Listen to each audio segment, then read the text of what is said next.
Hello everyone. आज की class में हम प्रीपोजिशन की एक्सरसाइज को सॉल्व करेंगे। आप किसी भी एग्जाम की तैयारी कर रहे हैं तो ये क्लास आपके लिए यूजफुल साबित होने वाली है। चैनल पर नए हो तो सब्सक्राइब कर देना, वीडियो को लाइक करना बिल्कुल मत भूलना। और इसका जो पीडीएफ है वो आपको हमारे टेलीग्राम चैनल पे मिल जाएगा। तो आपने अभी तक हमारा टेलीग्राम चैनल ज्वाइन नहीं किया है तो लिंक चैनल की बायो में है और मैं डिस्क्रिप्शन बॉक्स में भी डाल दूँगी, तो आप वहाँ से टेलीग्राम चैनल को ज्वाइन कर लो। तो स्टार्ट करते हैं आज की क्लास को। हमारा फर्स्ट क्वेश्चन है, He was astonished dash the sad news। तो इसमें राइट प्रीपोजिशन क्या होगा आप सोच लीजिए। ऑन होगा, ओवर का यूज़ होगा, ऑफ होगा या फिर एट होगा। देखो एस्टोनिश्ड मीन्स होता है बहुत चक्का रह जाना, एकदम अचंभित रह जाना, तो यहाँ पर प्रीपोजिशन एट का यूज़ होगा। ठीक है, astonished at the sad news होगा। He was astonished at the sad news. The verb astonished is always followed by at preposition when referring to a cause or event. कि यहाँ पर sad news की वजह से वो क्या हो गया, वो सरप्राइज हो गया, तो यहाँ पर राइट ऑप्शन हो जाएगा एट हो जाएगा। ठीक है, तो जब कारण और किसी इवेंट की बात होगी तो वहाँ पर हम एट का यूज़ करेंगे। एस्टोनिश्ड का मतलब हमने समझ लिया है, इसका मतलब होता है भौचक्का रह जाना या फिर अचंभित रह जाना, स्टन रह जाना, शॉक्ड हो जाना। ठीक है, ये सब क्या है इस एस्टोनिश्ड के सिनोनिम्स हैं। ठीक है, तो इनमें से भी आप देख लीजिए, एग्जाम में कोई ना कोई वर्ड आ सकता है, तो इसलिए मैं इसके सिनोनिम भी बता रही हूँ। ठीक है, अचंभित रह जाना, स्टन रह जाना, शॉक्ड रह जाना, अमेज्ड हो जाना, सरप्राइज्ड होना, हॉरिफाइड हो जाना, डम्फाउंडेड हो जाना यानी हक्का बक्का हो जाना। तो हमने सारे सिनोनिम भी देख लिए और ये समझ लिया एस्टोनिश्ड के साथ में एट का यूज़ होता है और जब किसी कॉज की बात हो। नेक्स्ट देखते हैं question number 2, he is confident dash his success. तो यहाँ राइट प्रीपोजिशन क्या होगा आप सोच लीजिए। कॉन्फिडेंट के साथ में confident of is use to express certainty about something. जब किसी की निश्चितता होती है, ही इज कॉन्फिडेंट, वो क्या है, वो निश्चित है अपनी सफलता को लेकर। तो यहाँ पर कॉन्फिडेंट के साथ में हम क्या यूज़ करेंगे, हम ऑफ का यूज़ करेंगे। He is confident of his success. Question number 2 का राइट ऑप्शन हो जाएगा ऑफ। नेक्स्ट देखते हैं question number 3, exercise is beneficial dash health. तो इसमें राइट ऑप्शन क्या हो जाएगा, तो यहाँ पर हम प्रीपोजिशन टू का यूज़ करेंगे। ठीक है, beneficial to is the correct collocation when referring to something that is good for someone or something. जब कोई चीज़ किसी के लिए अच्छी होती है, लाभदायक होती है, तो वहाँ पर हम बेनिफिशियल के साथ में टू का यूज़ करते हैं। तो यहाँ पर एक्सरसाइज इज बेनिफिशियल, एक्सरसाइज के व्यायाम शरीर के लिए क्या है, लाभदायक है, तो वहाँ पर हम टू का यूज़ करेंगे। क्वेश्चन नंबर 3 का राइट ऑप्शन हो जाएगा टू। नेक्स्ट देखते हैं question number 4, my wife always grumbles dash her bad luck. तो ग्रम्बल्स मीन्स होता है हमेशा शिकायत करते रहना, तो यहाँ पर राइट प्रीपोजिशन जो हो जाएगा वो एट होगा। My wife always grumbles at her bad luck. Grumbles means होता है बड़बड़ाना, तो मेरी जो वाइफ है वो अपने बैड लक पर बड़बड़ाती रहती है, कुछ ना कुछ बोलती रहती है, कंप्लेन करती रहती है, टू कंप्लेन, तो यहाँ राइट प्रीपोजिशन हो जाएगा एट। नेक्स्ट देखते हैं क्वेश्चन नंबर 5 है, we travel dash boat to reach Sri Lanka. हमने यात्रा के लिए क्या चूज़ किया, वी ट्रेवल, हमने किससे यात्रा की, बाई बोट यात्रा की, कहाँ के लिए, श्रीलंका पहुँचने के लिए। ठीक है, तो यहाँ पर मोड्स ऑफ ट्रांसपोर्ट के साथ में हम क्या यूज़ करते हैं, by bus, by train, by boat, तो वहाँ पर हम बाई का यूज़ करते हैं। We travelled by boat to reach Sri Lanka. तो यहाँ राइट ऑप्शन हो जाएगा क्वेश्चन नंबर 5 का ए हो जाएगा, यहाँ पर बाई का यूज़ हो जाएगा। ठीक है, by bus, by train, by boat, ये मीन्स ऑफ ट्रांसपोर्ट है। नेक्स्ट देखते हैं क्वेश्चन नंबर 6 है, his statement is very similar dash mine. यहाँ सिमिलर के साथ में टू प्रीपोजिशन आएगा। ठीक है, राइट ऑप्शन हो जाएगा क्वेश्चन नंबर 6 का ए हो जाएगा। नेक्स्ट देखते हैं, he is jealous dash me. तो इसमें राइट प्रीपोजिशन क्या होगा, jealous of is the standard form to show envy toward someone. किसी के लिए जलन दिखाना जेलस ऑफ होता है। ठीक है, टू शो एनवी मतलब ईर्ष्या दिखाना किसी के लिए, इसका हिंदी मतलब हो जाएगा वह मुझसे जलता है, he is jealous of me. तो यहाँ पर प्रीपोजिशन ऑफ का यूज होगा, to show envy towards someone. Next देखते हैं क्वेश्चन नंबर 8 है, she has a passion dash dance and music. तो इसमें राइट ऑप्शन, इसमें पैशन के साथ फॉर का यूज होगा यानी जुनून होना, उसे जुनून है डांस और म्यूजिक को लेकर, उसे उत्साह है। नेक्स्ट देखते हैं क्वेश्चन नंबर 9 है, he came dash me in the market. तो केम अक्रॉस होगा, यहाँ पर एकदम अचानक से मिल जाना होता है। ठीक है, अचानक से मिल जाना, came across means meet someone unexpectedly. ठीक है, अचानक से मिल जाना, तो कम अक्रॉस उसका पास्ट फॉर्म है केम अक्रॉस। नेक्स्ट है क्वेश्चन नंबर 10 है, no one can hinder him dash doing this. उस कोई भी उसे ये करने से रोक नहीं सकता है, तो यहाँ हिंडर फ्रॉम का यूज होगा। Hinder from means to prevent someone from doing something, कोई किसी को किसी से नहीं रोक सकता है। नेक्स्ट है क्वेश्चन नंबर 11 है, good sleep is necessary dash good health. तो इसमें राइट ऑप्शन क्या हो जाएगा? देखो इसको थोड़ा सा समझेंगे। यहाँ तो फॉर आएगा, नेसेसरी फॉर, नेसेसरी के साथ में टू कब आता है वो भी हम थोड़ा सा देख लेते हैं। नेसेसरी फॉर का यूज़ होता है किसके लिए, यानी पर्सन और थिंग की बात होगी तो वहाँ पर हम क्या यूज़ करेंगे? नेसेसरी फॉर का। जैसे सोना किसके लिए अच्छा है? तो अच्छी हेल्थ के लिए, गुड हेल्थ के लिए। Good sleep is necessary for good health, तो यहाँ पर फॉर का यूज़ करेंगे। और नेसेसरी टू कब आता है? तो यहाँ पर क्या करने के सेंस हो, ठीक है, क्या करने के लिए जब बात हो वो सेंस निकलता है तो नेसेसरी फॉर का यूज़ होता है यहाँ पर, ठीक है। तो ये होता है वर्क की जब बात होती है तो वहाँ पर नेसेसरी टू का यूज़ हम करते हैं। तो अब हमने डिफरेंस समझ लिया है। नेसेसरी फॉर यानी जब सेंस आए किसके लिए, तो जैसे इसमें बोला जा रहा है ना, good sleep is necessary for good health, किसके लिए जरूरी है गुड स्लीप? किसके लिए? गुड हेल्थ के लिए। और टू का एग्जाम्पल देखते हैं, it is necessary to sleep at least 7 hours, कम से कम क्या करना चाहिए? 7 घंटे तो सोना चाहिए। तो यहाँ पर क्या करने के लिए निकल रहा है सेंस? 7 घंटे सोने के लिए, तो यहाँ पर टू का यूज़ हम करेंगे, ठीक है। I beg pardon dash you being late, तो इसमें ऑप्शन क्या हो जाएगा यहाँ पर?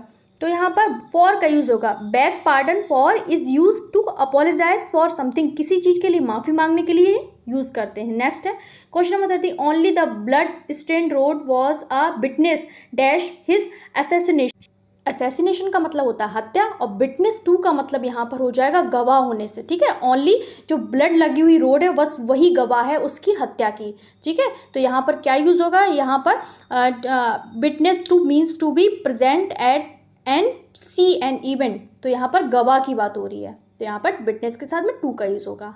नेक्स्ट देखते हैं क्वेश्चन नंबर 14 है, I continue to smile dash his threats. तो यहाँ पर राइट ऑप्शन क्या हो जाएगा? अब हम थोड़ा सा यहाँ समझेंगे स्माइल के साथ में एट कब आता है और ऑन का यूज़ कब होता है, ठीक है। तो यहाँ तो स्माइल एट का यूज़ होगा, ठीक है। यहाँ पर I continue to smile at his threats, तो यहाँ पर राइट ऑप्शन हो जाएगा एट होगा। अब हम थोड़ा सा समझेंगे स्माइल एट और स्माइल ऑन का यूज़ कहाँ कहाँ होता है। स्माइल एट यानी पर्सन या थिंग पर जब हंसी आएगी, example she smiled at the baby, वो बच्चे को देख के मुस्काई। यहाँ पर स्माइल ऑन का यूज़ तब होगा जब आप किसी के भाग्य पर हंसेंगे, ठीक है, फॉर्च्यून पर हंसेंगे या मुस्कुराहट लेंगे, तो वहाँ पर स्माइल ऑन का यूज़ होगा। क्योंकि यहाँ थ्रेड्स की बात हो रही है तो वहाँ पर हम स्माइल एट का यूज़ किया है हमने, ठीक है। स्माइल ऑन यानी किसी के भाग्य पर हंसेंगे तो वहाँ पर ऑन का यूज़ करेंगे। तो अभी हमने इनका दोनों का अंतर समझ लिया है। अब नेक्स्ट क्वेश्चन इसी से रिलेटेड है, fortune continue to smile dash, तो यहाँ पर भाग्य की बात हो रही है तो यहाँ पर ऑन का यूज़ होगा। The phrase smile on someone means to favour or bless someone, तो यहाँ पर ऑन का यूज़ हो जाएगा, ठीक है। क्वेश्चन नंबर 15 का राइट ऑप्शन हो जाएगा on, fortune continue to smile on me. Next question number 16 है, Pakistan is supplying arms dash the terrorist. इसमें राइट ऑप्शन क्या हो जाएगा? यहाँ पर होगा, यहाँ पर सप्लाई टू समवन इज यहाँ करेक्ट है, ठीक है, करेक्ट यूसेज है। तो यहाँ पर टू का यूज़ होगा, किसी के लिए सप्लाई करना, यानी सप्लाई टू का यूज़ होगा। Pakistan is supplying arms to the terrorist, तो इसमें राइट ऑप्शन हो जाएगा सी हो जाएगा, 16 का सी हो जाएगा, ठीक है। तो यहाँ पर टेररिस्ट को सप्लाई कर रहा है तो यहाँ पर टू का यूज़ हो जाएगा, ठीक है, ठीक है। सप्लाई टू का मतलब होता है पहुँचाना या उन तक पहुँच करना, तो यहाँ पर राइट पोजिशन हो जाएगा टू। नेक्स्ट देखते हैं क्वेश्चन नंबर 17, आपका होमवर्क है, America supplies Pakistan dash arm, तो इसमें कौन सा प्रीपोजिशन फिक्स होगा? रिसर्च करके मुझे इसका राइट ऑप्शन बताना, इसमें कौन सा राइट ऑप्शन हो जाएगा, ठीक है, कमेंट बॉक्स में। नेक्स्ट 18 नंबर है, ही डाइड डैश वुंड, तो जब किसी की मृत्यु वुंड यानी घाव से होती है, over eating, over drinking, food poisoning से होती है, तो वहाँ पर डाई के साथ प्रीपोजिशन फ्रॉम का यूज होता है। तो यहाँ पर हो जाएगा ही डाइड फ्रॉम वुंड हो जाएगा, राइट प्रीपोजिशन हो जाएगा फ्रॉम। नेक्स्ट क्वेश्चन है question number 19, his house is adjacent to का यूज होगा, टू माइन। एडजेसेंट का मतलब होता है नजदीक में, adjacent to means next to something, ठीक है।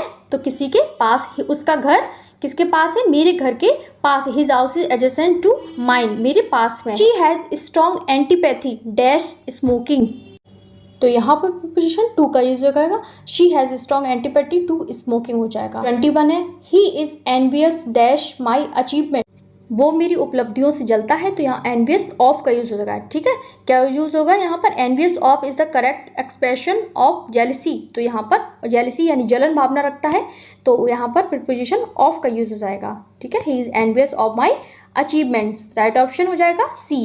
नेक्स्ट देखते हैं, क्वेश्चन नंबर 22 है, he stood dash the court charged with the murder of his wife. तो यहाँ बिफोर का यूज हो जाएगा। बिफोर क्या है? Before the court is the legal expression for appearing in the front of a जज। ठीक है, तो यहाँ राइट ऑप्शन हो जाएगा यहाँ पर बिफोर। क्वेश्चन नंबर 23 है, since he is ill he is confined dash bed. Confined means होता है बिस्तर से लग जाना बीमारी के कारण, यानी बहुत दिनों से बिस्तर पर लेटे रहना, तो ये होता है कन्फाइंड के साथ में यहाँ टू का यूज़ होगा, क्योंकि वो बीमार है तो वो बिस्तर पर है। नेक्स्ट देखते हैं, क्वेश्चन नंबर 24 है, some politician are very sensitive dash criticism.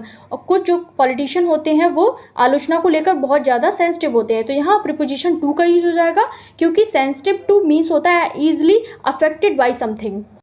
Question number 25 है, Shakespeare had a great insight. तो यहाँ इनटू का यूज होगा, into human nature. Insight into का मतलब होता है डीप नॉलेज होना, means deep understanding of it. तो राइट ऑप्शन हो जाएगा 25 का हो जाएगा यहाँ पर इनटू, यानी कि डी हो जाएगा राइट ऑप्शन। ठीक है, नेक्स्ट देखते हैं, question number 26, in the morning mister Thakur simply takes a glance dash the newspaper headline. तो यहाँ राइट ऑप्शन हो जाएगा एट का यूज़ होगा, मतलब होता है सरसरी निगाह से जल्दी से देख लेना। ठीक है, एट का यूज़ हो जाता है, glance at means to look quickly.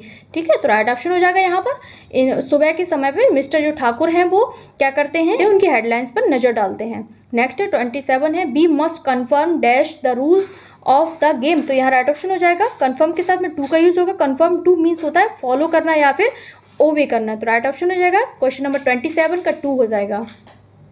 Next देखते हैं, क्वेश्चन नंबर 28 है, an honorary degree was conferred dash him. तो उसे एक ऑनरेरी डिग्री से सम्मानित किया गया। सम्मानित करना होता है, कन्फर्ड अपॉन का यूज होगा, मीन्स होता है सम्मानित करना। Confer upon someone is formal expression for giving an award और टाइटल। तो यहाँ राइट ऑप्शन हो जाएगा, यहाँ पर उसे डिग्री दी गई है तो यहाँ पर अपॉन का यूज हो जाएगा। ठीक है, राइट ऑप्शन हो जाएगा क्वेश्चन नंबर 28 का B. Question number 29, the young man was killed dash a criminal dash a knife. तो इस पर राइट ऑप्शन क्या हो जाएगा, यहाँ पर हम यूज़ करेंगे, हमारा पेयर जो होगा वो बाई और विद का होगा, क्योंकि एजेंट से पहले किल्ड बाई एजेंट होगा और इंस्ट्रूमेंट के साथ में हम विद का यूज़ करते हैं। तो यहाँ राइट ऑप्शन हो जाएगा, the young man was killed by a criminal with a knife. यहाँ पर एजेंट के साथ में हम बाई का यूज़ करेंगे, इंस्ट्रूमेंट के साथ में विद का यूज़ करेंगे। लास्ट क्वेश्चन है, he has been unwell dash Saturday. तो यहाँ पर राइट ऑप्शन हो जाएगा since. Since is used with the point of time, तो राइट ऑप्शन हो जाएगा यहाँ पर सिंस हो जाएगा। तो ये थे हमारे आज के 30 क्वेश्चन। आपको हमारी क्लास कैसी लगी कमेंट करके जरूर बताना, अपना होमवर्क भी बताना, उसका राइट ऑप्शन क्या हो जाएगा। चैनल पर नए हो तो सब्सक्राइब कर देना, वीडियो को लाइक करना बिल्कुल मत भूलना। और हाँ, अगर आपने अभी तक टेलीग्राम चैनल ज्वाइन नहीं किया है तो वो कर लीजिए, जिससे नई अपडेट मिलती रहे। मिलते हैं अगली वीडियो में, तब तक के लिए बाय बाय।